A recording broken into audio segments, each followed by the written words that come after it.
Exsudação, uma evidência da pressão positiva no floema. O transporte e a distribuição de elementos nutritivos, principalmente açúcares, desde as áreas de síntese, como as folhas, até as áreas de consumo, como as raízes, é feito via floema, por meio de um sistema condutor formado por células vivas modificadas, denominadas elementos de tubo crivado, no caso das angiospermas, ou elementos crivados, quando se trata de gimnospermas. A seiva do floema é composta por cerca de 80 a 90% de água e 10 a 20% de compostos orgânicos, principalmente aqueles oriundos da fotossíntese. Também encontramos sais minerais. Sabe-se, contudo, que muitas proteínas, moléculas sinalizadoras e até alguns tipos de vírus viajam nos dutos floemáticos. O floema então promove uma translocação e distribuição de todos esses elementos para os locais de armazenamento ou de catabolismo por meio do fluxo em massa. Quando cortamos um caule sadio de aboboreira, nós podemos perceber que o floema, naturalmente a seiva do floema, exsuda rapidamente. Essa exsudação ela começa com grande velocidade, mas dentro de 2 minutos ou menos diminui e chega até a parar. Quando cortamos mais uma fatia de 1 milímetro da base do caule de uma aboboreira ou do pecíolo de uma aboboreira, o processo se renova. Nós podemos repetir esta operação por várias e várias vezes e o volume total do exudato coletado é muitas vezes maior do que o volume do floema do caule que foi perdido, daquela porção que foi removida nos cortes sucessivos. O fato comprova a existência de que a seiva do floema está sob uma pressão.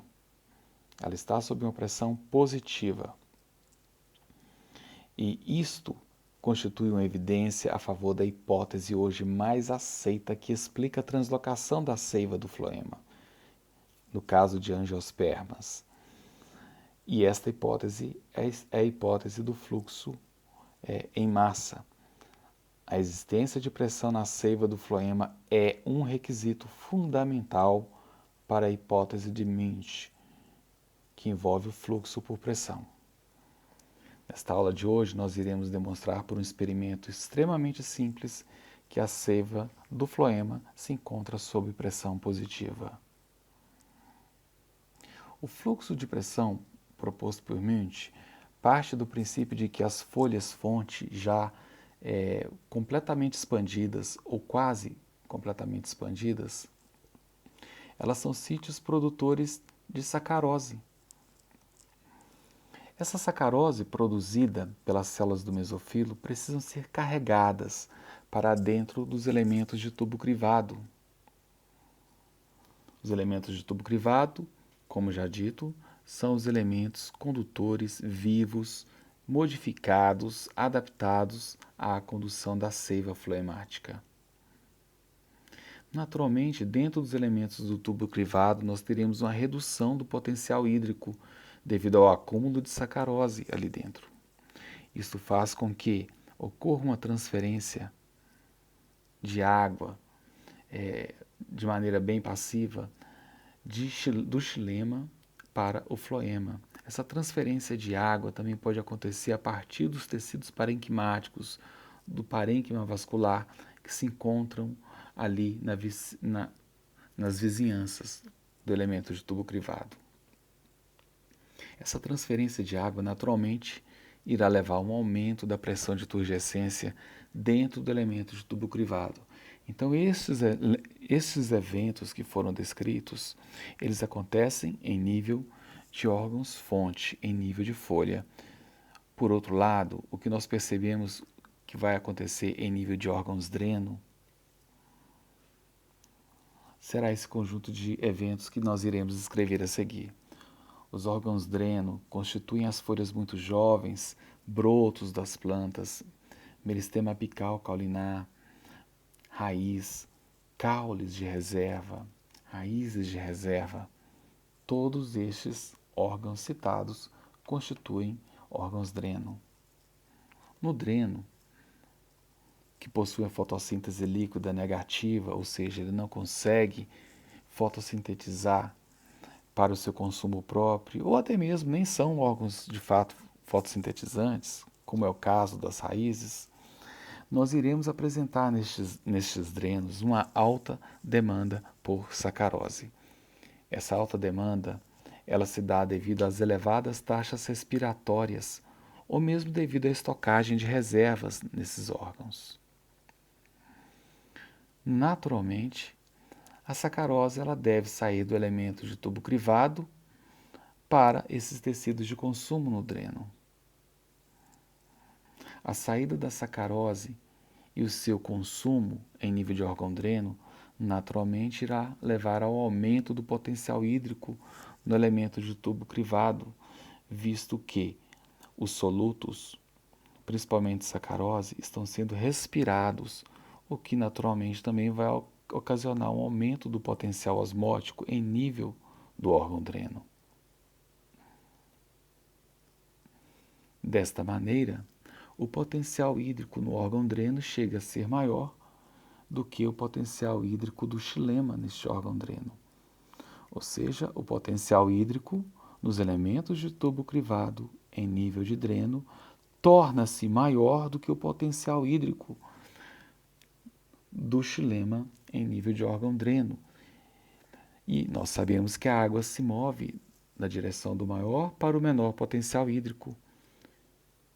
Isto levará à recaptação de água pelo xilema. Desta maneira, ocorrerá uma redução da pressão de turgescência dentro do elemento de tubo crivado em nível de dreno. Isso faz com que se estabeleça um delta de pressão entre fonte e dreno, onde a maior pressão, naturalmente, está voltada para o nível da fonte e a menor pressão para o nível do dreno. Isso ocasionará um fluxo em massa de água e fotoassimilados na direção do dreno. Existem, no entanto, vários fatores que podem interferir com os padrões de translocação da seiva no floema. Citaremos então alguns desses fatores. Todos aqueles fatores que modifiquem os padrões de translocação, e nós citamos dentro deste caso a ocorrência de ferimentos no floema que venham a interromper o fluxo naquele local do ferimento, a execução de anelamentos, anastomoses quando elas acontecem e também a própria enxertia. Dentre fatores de estresse, podemos destacar o estresse hídrico. O estresse hídrico também é um fator que fortemente prejudica a translocação da seiva no floema. Sabemos que o déficit hídrico torna a seiva do xilema mais concentrada em solutos. O estresse hídrico ou déficit hídrico irá ocorrer sempre que o solo também estiver em déficit hídrico, sempre que a planta estiver com altas taxas transpiratórias. Naturalmente, essa perda de água estará tornando a seiva do xilema também mais concentrada. Isto fará com que o gradiente de potencial hídrico entre xilema e floema também diminua, ou seja, o floema, cujos elementos de tubo crivado naturalmente já carregam uma grande quantidade de solutos e, portanto, já possuem um potencial hídrico naturalmente mais reduzido, tenderá a se aproximar em termos de potencial hídrico do que acontece em nível de xilema. Isso porque a seiva do xilema está se tornando mais concentrada. Isso prejudicará naturalmente a passagem de água do xilema para o floema, que é fundamental para o estabelecimento do aumento da pressão de turgescência em nível de elementos de tubo crivado. O déficit hídrico também promove o fechamento estomático como um mecanismo de evitar a transpiração excessiva de água. Isso naturalmente restringirá a entrada de sacarose, a produção, na verdade, de sacarose em nível da folha-fonte. Isso porque ocorrerá uma limitação na etapa bioquímica da fotossíntese. O fechamento estomático limita a entrada de CO2 e, naturalmente, a sua fixação em nível de rubisco dentro da folha.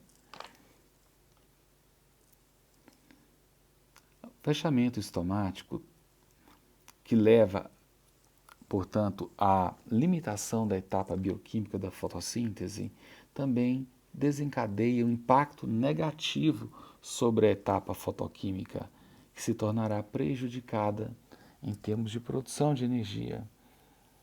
Isso leva também ao aumento da respiração e, naturalmente, o consumo local da sacarose em nível de fonte. Sabemos, então, que a sacarose, sendo uma substância tão importante para a manutenção do crescimento e do metabolismo dos órgãos dreno, ela não estará assim tão disponível para ser exportada, o que ocasionará um impacto geral no desenvolvimento devido a uma menor exportação de açúcares.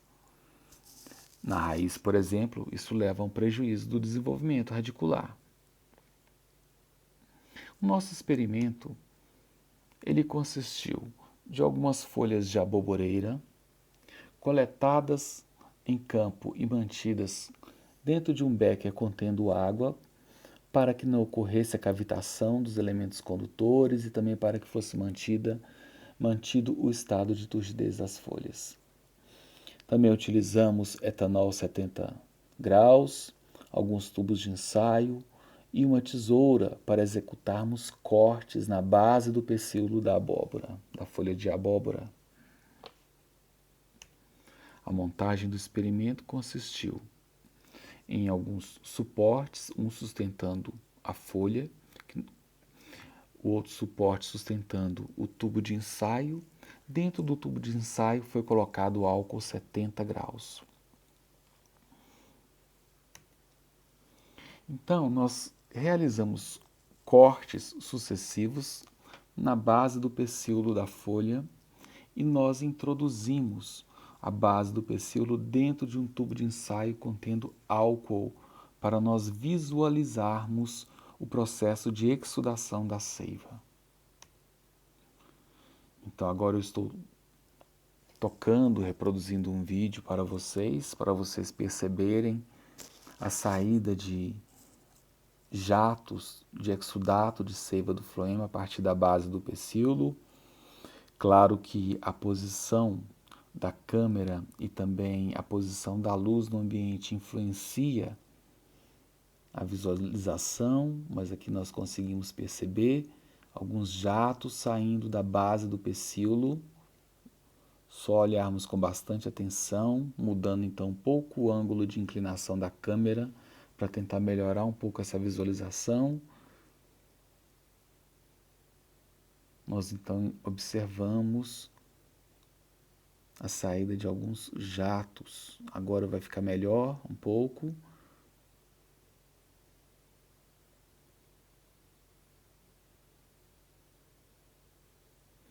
Ok, pessoal.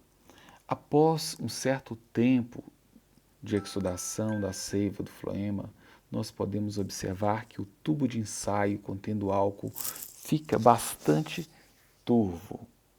Isso se dá pelo fato de que a seiva do floema ela contém proteínas, principalmente uma proteína relacionada à função de cicatrização da placa crivada dos elementos do tubo condutor, que é a proteína P.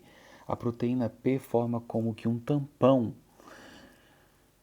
que gera ou coágulos sobre a superfície no local do corte, evitando a saída de mais seiva floemática.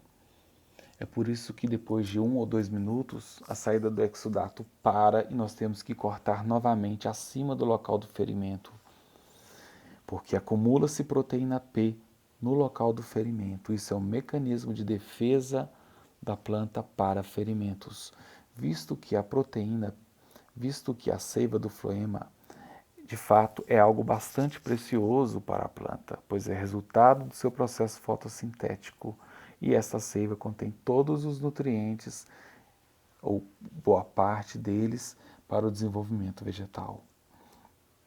O álcool promove um efeito de desidratação e, portanto, de precipitação de proteínas. Isso causa naturalmente esse efeito de turbidez no álcool. Também, pessoal, é muito importante citar o papel de um polissacarídeo que se acumula também no local do ferimento, e o nome desse polissacarídeo é calose. A calose também tem o papel, pelo menos é um dos papéis da calose, reconstituir o local do ferimento dos elementos do tubo crivado. Isto evita a perda excessiva também do exudato. A calose é um polímero de glicoses. É uma das formas, é diferente da sacarose e do amido. É diferente, corrigindo, desculpa, é diferente da celulose e do amido, em termos de configuração de ligação química. Neste experimento, ao invés de utilizar a água para a visualização da saída do exudato, nós utilizamos o álcool dentro do tubo de ensaio. Vale ressaltar que o álcool ele é bem menos denso do que a água, e a seiva do floema ela é mais densa do que a água. Logo, a saída, o exudato da seiva do floema diretamente no álcool facilita bastante a visualização da exudação, devido às diferenças de densidade. Isso promove a descida do jato ou a descida do exudato direto para o fundo do tubo de ensaio. Uma outra razão pela qual nós utilizamos álcool e não a água é devido à diferença no índice de refração do álcool e da água, e principalmente entre o índice de refração do álcool e da seiva do floema. O índice de refração ele é diretamente relacionado à densidade dos meios. Portanto, fica bem mais fácil visualizar a saída do exudato quando nós contrastamos a refração da seiva e a refração do álcool.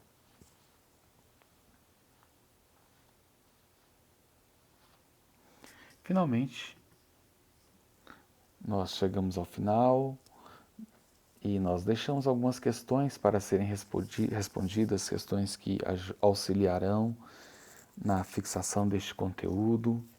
E a primeira questão: por que utilizou-se álcool, e não água destilada para a visualização do exudato? A segunda questão: cite pelo menos 3 motivos pelos quais o déficit hídrico poderia afetar a translocação de fotoassimilados desde as folhas até a raiz. Após o ferimento, com danos ao floema, calose e proteína P entram em ação para promover a cicatrização.